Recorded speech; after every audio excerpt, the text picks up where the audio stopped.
चांगलं आरोग्य मिळवण्यासाठी आपल्याला 3 गोष्टी खूप महत्त्वाच्या असतात. आपल्याला सगळ्यात पहिला माहिती आहे ते आपलं डाएट, म्हणजे आपला आहार तर योग्य असायला लागतोच. त्याच्यासोबत फिजिकल ॲक्टिव्हिटीज, म्हणजे थोडंफार आपण असं आहार या दोन्हींचा जर बॅलन्स करतो आपण, तर आपलं आरोग्य चांगलं राहू शकतं. पण तुम्हाला माहिती आहे का, ह्या अगर आपण एक्सरसाइज पण प्रॉपर करतोय आणि आहार पण प्रॉपर करतोय, पण ही जी तिसरी गोष्ट आहे ही याच्याकडे जर आपण प्रॉपर लक्ष नाही दिलं तर या 2 गोष्टींचा काहीच फायदा होत नाही. माहिती आहे तुम्हाला ही गोष्ट कोणती आहे? तर ती गोष्ट आहे म्हणजे रेस्ट, स्लीप. आणि हा आपल्या चांगल्या आरोग्यातला सगळ्यात महत्त्वाचा पिलर आहे. हा पिलर ढासळला तर आपल्याला आहार पण उपयोगाला पडत नाही आणि आपलं व्यायाम पण तिथे महत्त्वाचं म्हणजे काम करत नाही. ह्याच्यासाठी म्हणजे ओव्हरऑल लाईफ टाईम वेलबिईंगसाठी आपल्याला आपली गुड स्लीप आपल्याला खूप महत्त्वाची ठरते. आता बघा की आपण झोपतो, पण किती तास झोपलं पाहिजे ह्याच्याबद्दल प्रत्येकाचं वेगवेगळं मत आहे. तर सर्वसाधारणतः आपण असं म्हणतो ना की तरुण जे आहे तर त्यांची 7 ते 8 तासाची सफिशियंट इतकी पुरेशी झोप अशी व्हायला पाहिजे. लहान मुलं आहेत ते आपण बघतो की कदाचित 10 तास झोपतायत, 11 तास झोपतायत, 12 तास झोपतायत. आणि जसं जसं आपलं वय व्हायला लागतं, वयोवृद्धांची झोप ही कमी व्हायला लागते, म्हणजे तिथं 4 तास 5 तास एवढी झोप असते. तर पूर्वीच्या जमान्यामध्ये बघायचं झालं, खूप वर्षापूर्वीची जी काही लोक असायचीत ना, तर त्यांचं एक झोपण्याचं रुटीन ठरलेलं असायचं. म्हणजे ते काय करायचे की सायंकाळ झाली म्हणजे सूर्यास्त झाला की त्यांचा आहार जे काही जेवण आहे ते पूर्ण करायचे आणि ते झोपी जायचे. म्हणजे साधारणतः मला असं वाटतं की 7 ते 8:30च्या दरम्यान त्यांची झोप व्हायची. आणि त्यांचं सूर्योदयाप्रमाणे त्यांचे जाग पण व्हायची किंवा सकाळ पण व्हायची, म्हणजे ते सकाळी लवकर उठायचे. तर त्यांचं हे सायकल आहे ना खूप छान पद्धतीनं चालायचं. म्हणजेच काय की बॉडीचं सायकल त्यांचं सेट झालं होतं. त्यामुळे प्रॉपर टायमिंगला उठत होते ते, प्रॉपर टायमिंगला त्यांचा आहार असायचा, प्रॉपर टायमिंगला त्यांचं मोशन क्रिया व्हायची. म्हणजे काय की हे पूर्ण सायकल त्यांचं व्यवस्थित व्हायचं. आता अलीकडच्या जमान्यामध्ये काय झालेलं आहे की प्रत्येकाच्या घरी जर आपण जरा डोकावून पाहिलं ना, तर लक्षात येईल की प्रत्येकाच्या घरामध्ये वेगवेगळ्या झोपेचं टायमिंग आहे. कोणी 7 वाजता बिलकुलच झोपत नाहीये. बघायचं झालं तर 9 वाजता, 9:30 वाजता, 10 वाजता. आताचं टायमिंग तर पुढं खूप फॉरवर्ड झालेलं आहे. म्हणजे 11:30, 12, 1, 1:30, 2 या टायमिंगमध्ये आपण झोपतो आणि सकाळी उठायला मात्र खूप लेट करतो. जसं की 9 वाजवणं, 10 वाजवणं, ह्या सगळ्या गोष्टी होत आहेत आणि ही सर्रास गोष्ट होत चालली. आणि त्यामुळे आपल्याला असं वाटतं की एवढं झोपून सुद्धा आपली झोप पूर्ण झाली नाही. मग जर आपली झोप पूर्ण नाही झाली, जर रात्रीच्या वेळी झोपतो आपण तरी पण आपल्याला असं वाटत असतं की झोप पूर्ण नाही झाली, तर ती ओळखता कशी येते बरं? तर त्याचे काही सायन्स आपले म्हणजे काही सिग्नल आपली बॉडी देत असते. जसं की दिवसभर आपल्याला खूप जर आपली रात्रीची झोप प्रॉपर नाही झाली, क्वालिटी स्लीप नाही झाली, तर दिवसभर आपल्याला थकवा जाणवतो. जसं आपण म्हणतो ना की उठल्या उठल्या चेहरा सुजलेला असतो, डोळ्याखाली असे थोडे असे सूज आलेली असते, त्याच्यानंतर डोळे लाल झालेले असतात, त्याच्यानंतर खूप जास्त जडपणा वाटायला लागतो, बॉडी स्टिफनेस जाणवते, मसल क्रॅम्प व्हायला लागतात, म्हणजे मसल दुखायला लागतात, जॉईंट्स दुखायला लागतात. त्याच्यानंतर खूप जास्त चिडचिडा पण व्हायला लागतो. जर आपण लेटने उठलो आणि रात्रीची झोप प्रॉपर नाही झाली तर डायजेशन पण प्रॉपर होत नाही, पोट पण साफ होत नाही, त्याच्यामुळे अजून जास्तीचा आपल्याला त्रास वाटायला लागतो. डोकं गच्च होतं, हेडेक जाणवतं किंवा गरगरल्यासारखं फिलिंग होत असतं. दिवसभर नुसतं थकवा, सुस्ती, कंटाळा, कुठलंही काम करू वाटत नाही. ही सगळी जी काही लक्षणं आहेत ना, ही सगळी लक्षणं कशाची आहेत? झोप प्रॉपर न होण्याची आहेत. आणि हे सरास सगळीकडे दिसून येते. पण ह्याच्यामुळे काय होऊ लागलेलं आहे, ही तर साईन आहे, पण पुढे जाऊन याचा घातक परिणाम आपल्या शरीरावर होऊ लागलाय. जसं की आपले हार्मोन्स इम्बॅलन्स होऊ लागलेले आहेत, आपल्या बॉडीची रिकव्हरी किंवा मेंटेनन्सचं जे काही टायमिंग आहे हे सगळं मागं पुढं झाल्यामुळे आपल्या बॉडीची रिकव्हरी होत नाही आहे. त्यामुळं आपल्याला खूप जास्त आपण आजारी पडण्याचं प्रमाण वाढलेलं आहे, इम्युनिटी पॉवर खूप कमी झालेली आहे. त्याच्यानंतर बघायचं झालं तर जेवढं जास्त आपण रात्रीच्या वेळी जागे राहू तेवढं आपलं क्रेविंग जास्त वाढलेलं आहे, त्याच्यामुळे वेट गेन होण्याचे चान्सेस जास्त राहिलेले आहेत. डायबिटीजचा प्रॉब्लेम होऊ लागला आहे, हायपर टेन्शन, म्हणजे ज्या पण लोकांची रात्रीची झोप प्रॉपर होत नाही ना, तर त्यांना हायपर टेन्शन म्हणजे बीपीच्या गोळ्या सुद्धा सुरू होत आहेत. एवढ्या सगळ्या गोष्टी. आणि इतकंच नाही तर झोप जर प्रॉपर नाही झाली तर सगळ्यात मोठा परिणाम कशावर होतो माहिती आहे? तर आपल्या ब्रेनवर, म्हणजे आपल्या मेंदूवर. आपले जे काही न्यूरॉन्स आहेत हे काम करायचे कमी करतात, त्यामुळे आपलं कॉन्सन्ट्रेशन असेल, किंवा अटेन्शन असेल किंवा डिसिजन घ्यायचं असेल तर त्याच्याकडे आपलं खूपच दुर्लक्ष होतं किंवा आपण प्रॉपर पद्धतीनं आपल्या मेंदूचा या ब्रेनचा वापर करू शकत नाही. तर ह्या सगळ्या गोष्टी होऊ लागतात. आपला उत्साह कमी होतो, एनर्जी लेवल खूप कमी झालेली असते, त्यामुळे फ्रेशनेस बिलकुल जाणवत नाही. दिवसभर आपण फक्त त्या एक प्रकारच्या गुंगीमध्ये असतो. आपल्याला असं वाटत असं की आता झोपलं पाहिजे, अजून झोपलं पाहिजे, जांभया देत राहतो.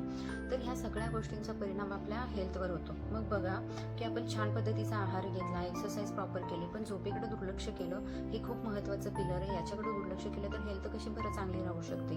मग त्याच्यासाठी काय केलं पाहिजे? बरीच लोक असे आहेत बघा, तुम्हाला एक अनुभव आला असेल की रात्रीच्या वेळी तुमची झोप प्रॉपर नाही झाली, तर सकाळी समजा तुम्ही काहीतरी काम करत असाल आणि तुम्हाला फ्रेश वाटत नाही, सारखी झोप येते आणि तुम्ही ऑफिसमध्ये असाल, तर तुम्ही झोप घालवण्यासाठी किंवा फ्रेश वाटण्यासाठी किंवा एनर्जी राहण्यासाठी आपण काहीतरी चहा कॉफी यासारख्या गोष्टी घेत असतो.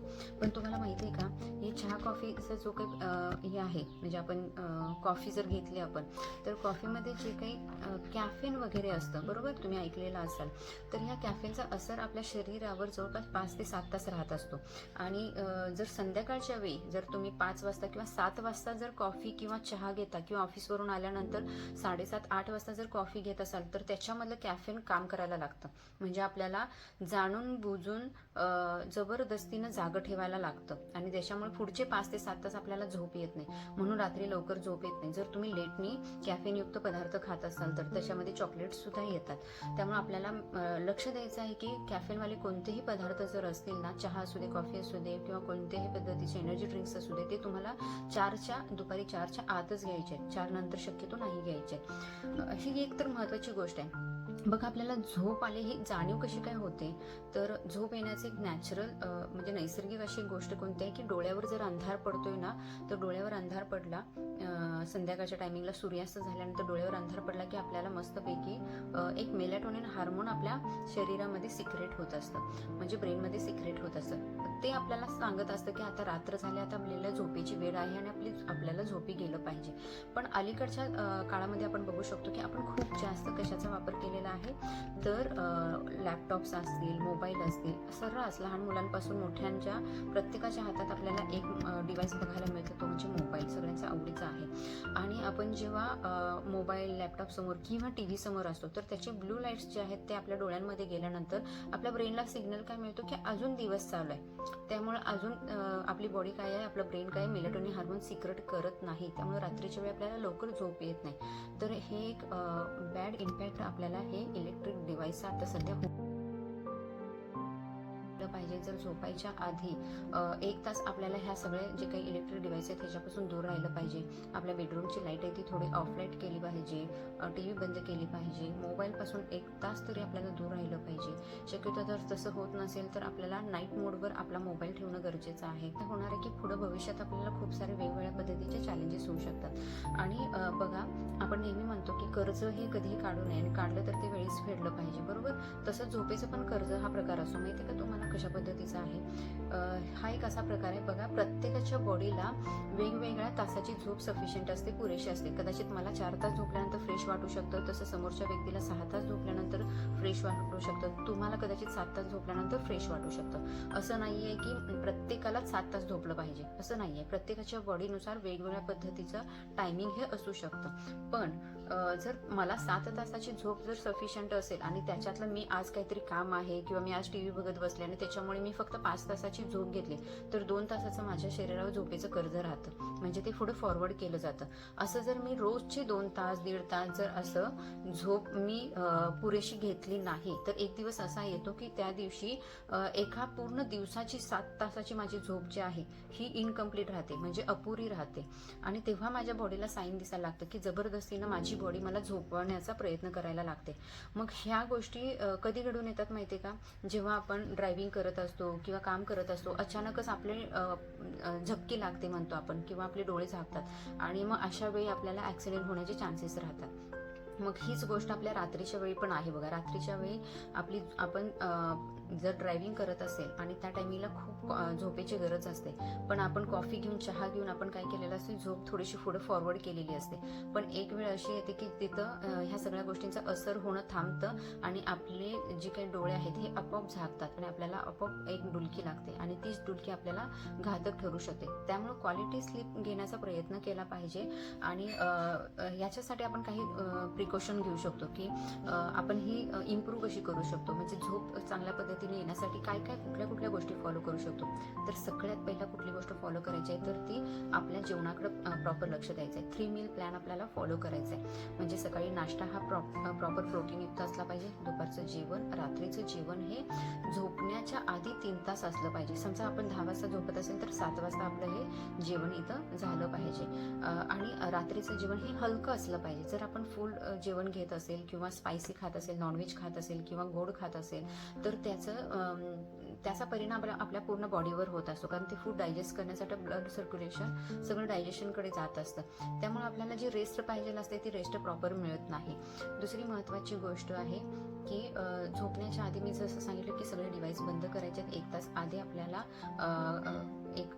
आपल्याला हे इलेक्ट्रिक डिव्हाइस पासून दूर राहून तसं माहोल तयार करायचं की आता आपल्याला झोपी जायचं आहे. तिसरी महत्त्वाची गोष्ट आहे की झोपण्याच्या आधी आपल्याला हॉट बाथ करायचं आहे, म्हणजे काय गरम पाण्याची अंघोळ करायची आहे किंवा हातपाय धुवून तुम्ही झोपायला जाऊ शकता. त्याने काय होत असतं की गरम पाण्याने अंघोळ केल्यामुळे काही वेळानंतर आपली बॉडी ही कूलडाऊनला जात असते, शांत होत असते. आपलं ब्लड प्रेशर हे नॉर्मलाइज होतं किंवा त्याच्यापेक्षा डाऊनला जात असतं, टेम्परेचर डाऊनला जात असतं. त्याच्यामुळे आपल्याला खूप छान पद्धतीनं झोप येऊ शकते.